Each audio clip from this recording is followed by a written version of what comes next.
躍動感。アウディらしい人のアウディ A4 シリーズ新登場。梅酒ください。梅酒ください。じゃや梅酒。梅酒。今 4WD から 4WCD へ4 Wheel Control Drive 新型トラム誕生。私はこれからのRV なら一郎日産。日本一丁の会でございます。飲みすぎに食べすぎに飲みすぎに食べすぎに日本の一丁は私が守ります。新三協一丁薬。アートネイチャーは今選べる3つの無料体験チケットを差し上げています。無料毛髪診断、無料育毛体験、無料増毛体験。お好きなメニューお選びください。アートネイチャー選べる3つの無料体験チケットプレゼント。お電話ください。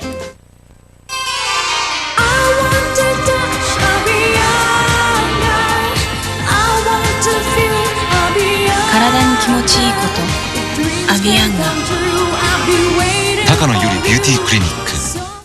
そのエビ私のですし、エビぐらいいいじゃないですし、そのバッテラ私のですし、さっき卵あげたですし、風これお行儀悪いですし、ローソンですし。手軽で美味しいチラシや握りが勢ぞろいですし、タコもらいですし、ローソン。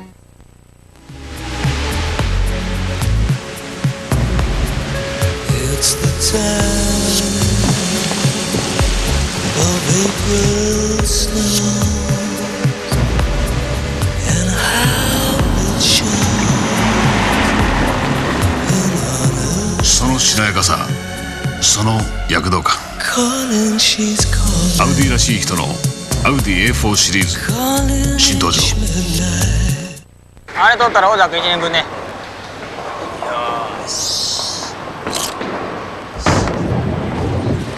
若いね。馬さん、さくら賞。ザクッとポテト大ザク新登場。私はね、ずっとアノンなの。最初しっとりしてるんだけど、後でツルッツルに変わってくるの。今だとほらツルツル。触ってみて。ダメ。お肌にはアノンですね。世界中を熱狂させた世紀のロックバンドザ・ビートルズ、ついに復活です。次々と驚くべき曲を発表し、今や20世紀最大のアーティストと言われる彼ら。その誕生から25年ぶりの復活まで、これから5時間半、誰も知らなかったビートルズの真実が明かされます。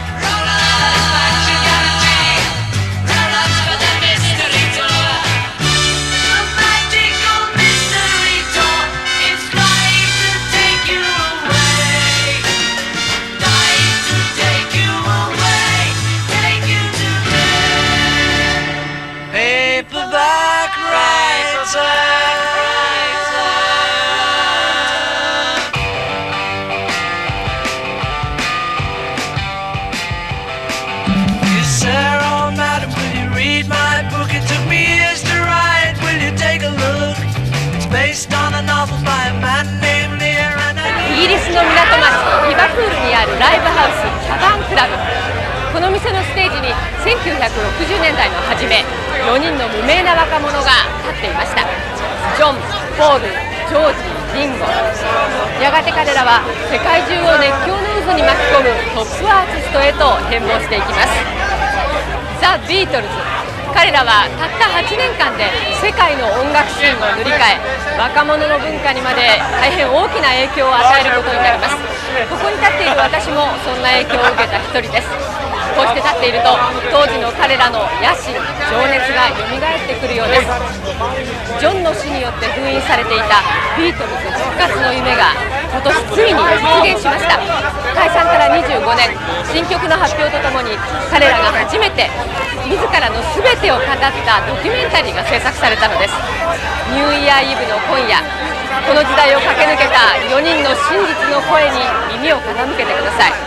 これから5時間半、ビートルズの全てをご覧いただきます。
remain. All these places had their moments with lovers and friends I still can recall.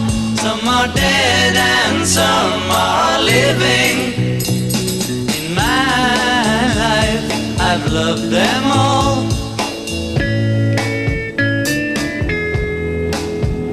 But of all these friends and lovers, there is no one compares with you. And these memories lose their meaning when I think of love as something new. Though I know I'll never lose affection for people and things that went before. I know I'll often stop and think about them. In my life, I love you more.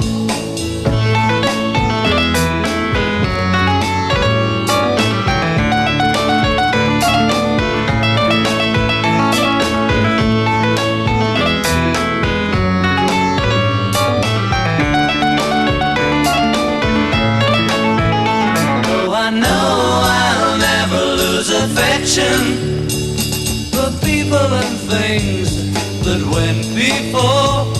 I know I'll often stop and think about them.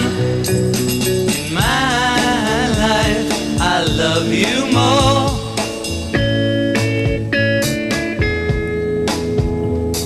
In my life, I love you more.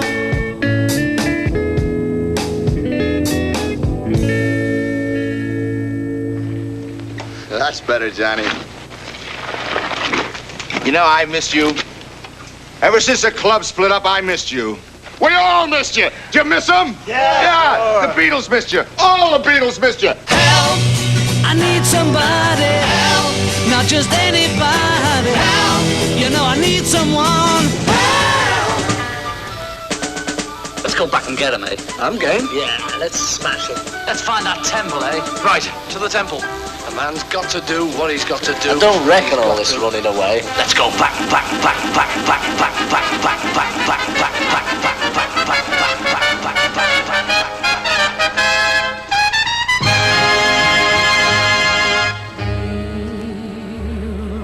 Meet again. Don't know where. Don't know when. My mother used to say that because I was born, the Second World War started. Some sunny day. I spent some time with mother up till about 4. Then my father split. He was a merchant seaman, you know, you can imagine, and it was 1940s in the war and all that. Always do till the blue skies drive the dark clouds far away. My mum was a Catholic, Dad was a Protestant.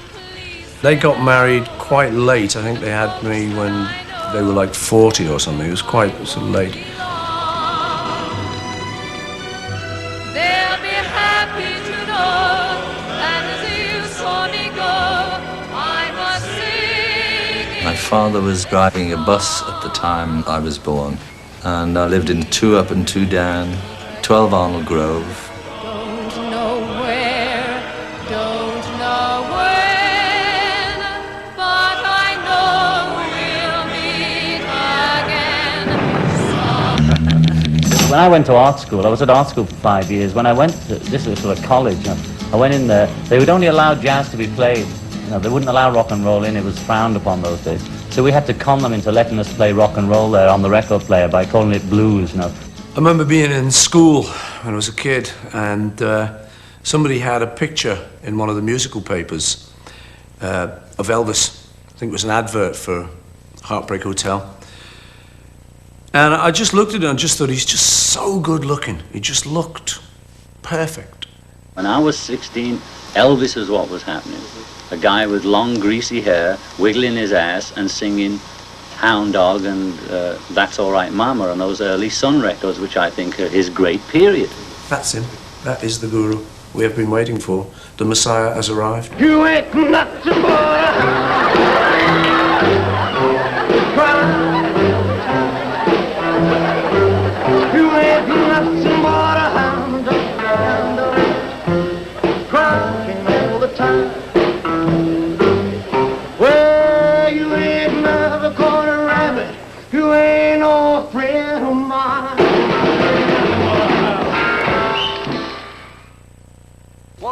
この放送はネスレ日本、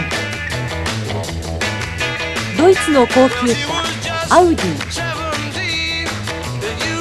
雪印乳業、富士フイルム、ソニー、マンダムの提供でお送りします。花に生きる歌人川瀬俊郎は知っている。上質は空気を変える。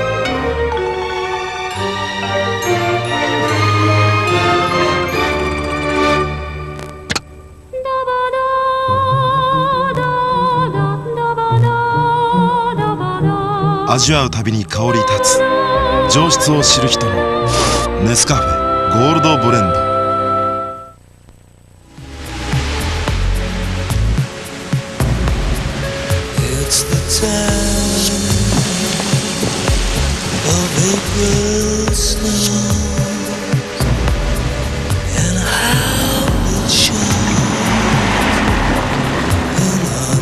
そのしなやかさ、その躍動感、アウディらしい人のアウディ A4 シリーズ新登場。すいません、撮ってもらえますか？ Please, please. For me? Yes, yes, please. Thank you, thank you. 持ってっちゃったぞ。Thank you. 富士からで写そう。お正月を写そう。ねえねえ、お外で撮りましょうよ。これおとそ。それおこと。お外で撮ろう。そりゃ寝言。富士からで写そう。Paul met me the first day I did Bebopaloola live on stage, and a mutual friend brought him to see my group called the Quarrymen. I had a mate at school who was called Ivan Vaughan, and we were born on exactly the same day in Liverpool, so we were great mates. And one day he said, "Do you want to come to the Wilton Village Fete?" And I said, "Why?" He said, "Well, I've got some friends, you know, they'd be there." That was where he was from, Wilton. So I said, "Yeah, all right." So we went along one Saturday afternoon, and there was one particular guy I noticed at the front, had a sort of checked shirt, sort of blondish kind of hair, a little bit curly, sideboards, looking pretty cool, and he was playing sort of one of these guitars guaranteed not to crack, you know, not a very good one. But he was making a very good job of it, you know, and I remember being quite impressed. And we met and we talked after the show, and I saw he had talent, and he was playing guitar backstage and doing 20 Flight Rock by Eddie Cochran. Ooh, well, I gotta get with a record machine. When it comes to rockin', she's a queen. We love to dance on a Saturday night, all alone where I can hold her tight. But the thing I think impressed him most was I knew all the words. I walk 1, 2, 5, 3, 5, 4, 5, 6, 7, 8. On 12th I'm starting to drag. 15 before I'm ready to sag. Get to the top, I'm too tired to rock. When you phone me up on telephone set. Do you want to join the group? And I think he said yes the next day. Now George came through Paul. I said, "Well, I've got this friend who's really good, you know." And they said, "Well, yeah, like what?" You know, I said, "Well, he can play raunchy perfectly. Down, down, down, down, down, down." And we all loved that song. So we said, "Well, gotta try him out." Remember, we ended up on the top deck of a bus, empty, late night bus kind of thing, and just us there. And he said, "Go on, George, get your guitar out. Go on, you show him, man." I thought, yeah. And he got it out. Down, down, down. Sure enough, note perfect, raunchy. You're in.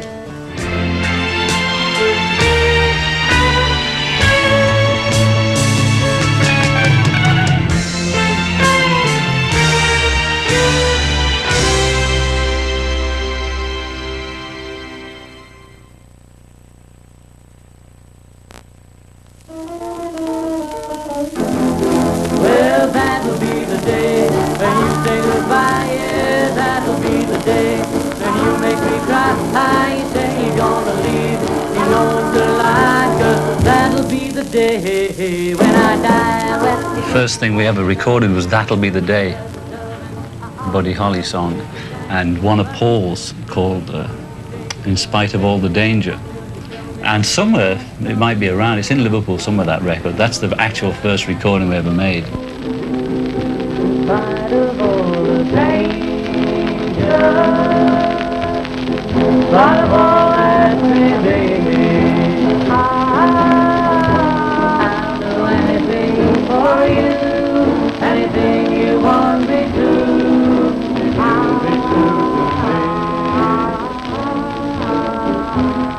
And everybody hung round in this club in Liverpool called the Jacaranda, which was near the art school, near Paul and George's school, in the centre of Liverpool.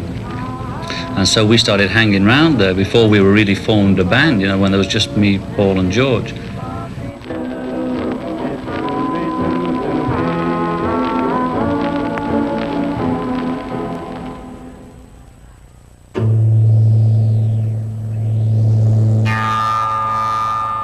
Stuart was John's friend mainly from art college. Stuart was a very good painter. The famous stories where he sold his painting to John Moore exhibition or something like that. So the question was, what do you do with 75 quid? So we said, you know, that happens to be exact amount it takes to buy a Hofner bass. Only trouble was, he couldn't play it. But it was better to have a bass player who couldn't play than to not have a bass player at all.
John thought of the name Beatles, and he'll tell you about it now.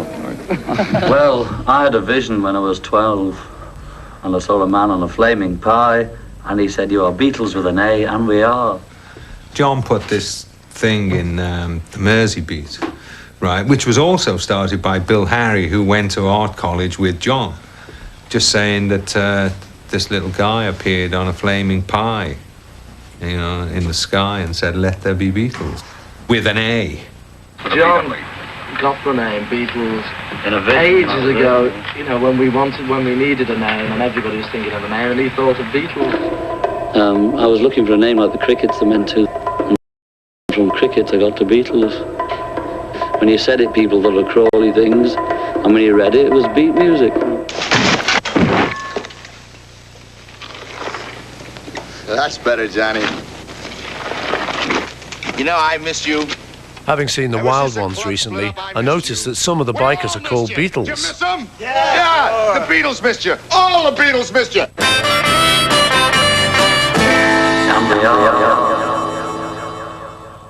When we started off, we had a manager in Liverpool called Alan Williams, who was a small bloke, a little sort of high voice, little Welsh accent. Yeah, all right, lads.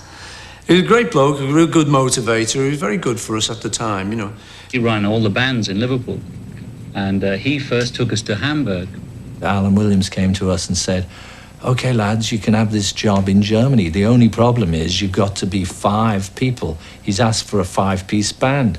At that point, Paul was the drummer because all the drummers didn't show up. And so that's when I said, okay, I remember this guy who went up to this club and they were going to, you know, Pete Best, and he had this drum kit for Christmas. He was known on Merseyside as mean, moody, and magnificent. Pete Best.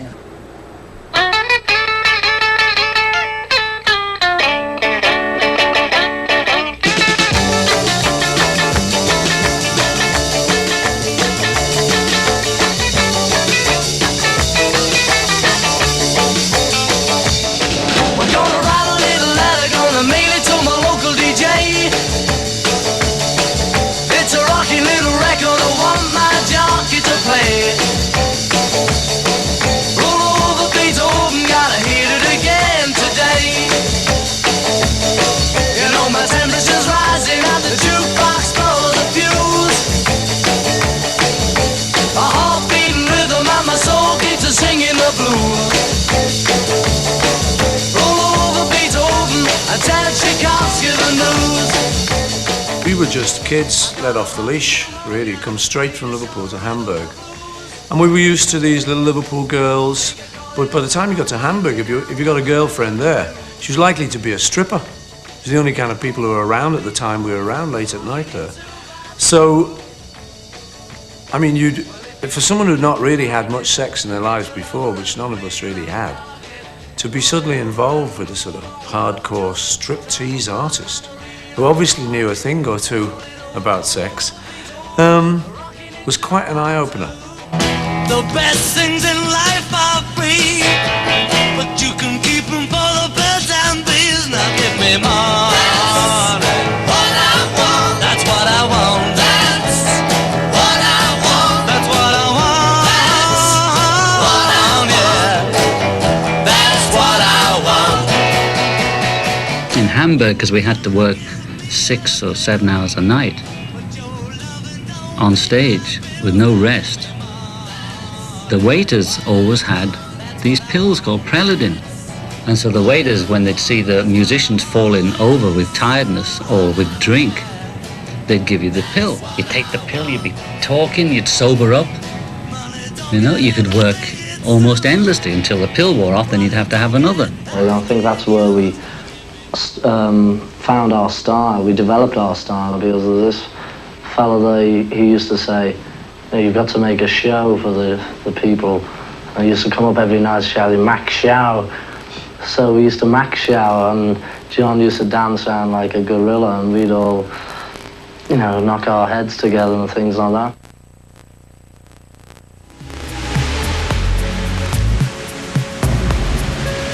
It's the time of April snow.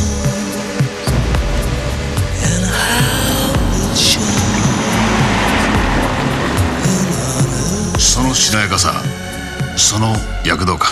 アウディらしい人のアウディ A4 シリーズ新登場。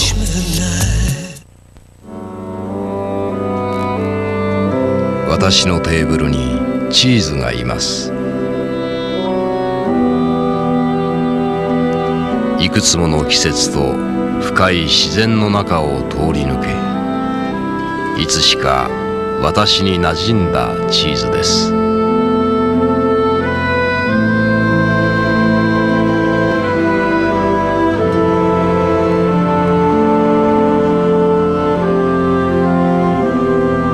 降り積もる雪がチーズをおいしくするのかもしれません。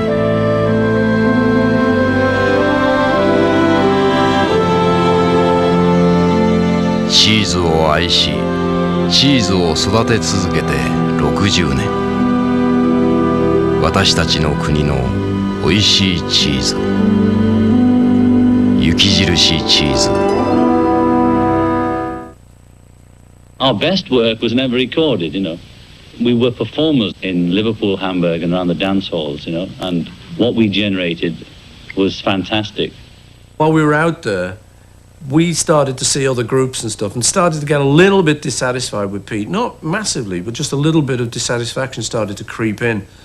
I seem to remember him, starting to not turn up for gigs, and then we kept getting Ringo in. And this happened 3 or 4 times, and then that was the end, We were just pals, and we'd have a drink after it, and then I'd be back with Rory. And around about this time, Stuart and I got a little bit fraught too. See, because I claim that what I was trying to do was make sure we were musically very good. But this did create a couple of rifts, and I can see now how I could have been more sensitive to it. But who's sensitive at that age? Certainly not me. Well, when we first met him, he couldn't play at all. When he first got a bass.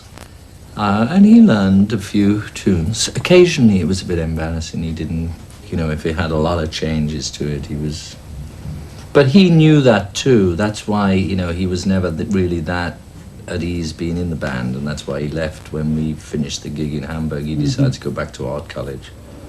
At that point, Paul was still playing a guitar, and I remember saying, well, one of us is going to be the bass player. I remember saying, and it's not me, I'm not doing it. And John said, I'm not doing it either. He went for it. You tell lies thinking I can't see.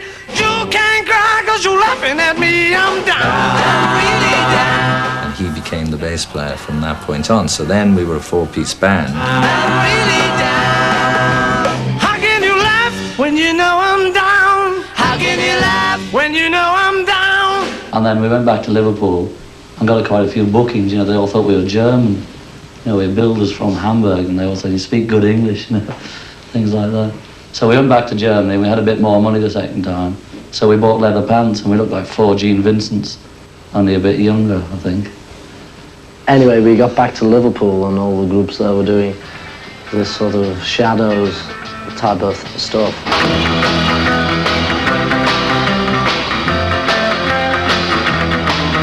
That's why, you know, we became popular, because they couldn't believe it.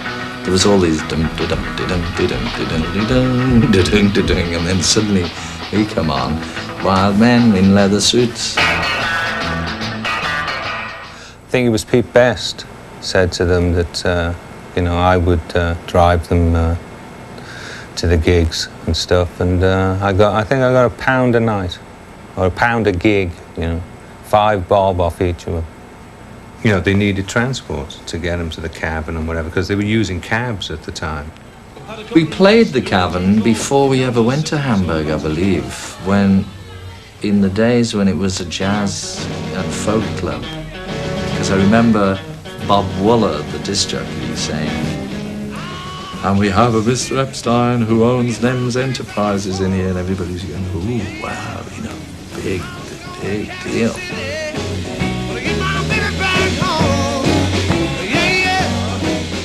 This was quite a new world, really, for me.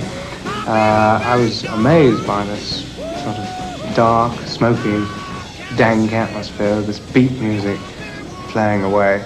And the Beatles were then just 4 lads on that rather dimly lit stage, somewhat ill-clad, and the presentation was, well, left a little to be desired as far as I was concerned, because I've been interested in the theatre and acting for a long time. But amongst all that, something tremendous came over.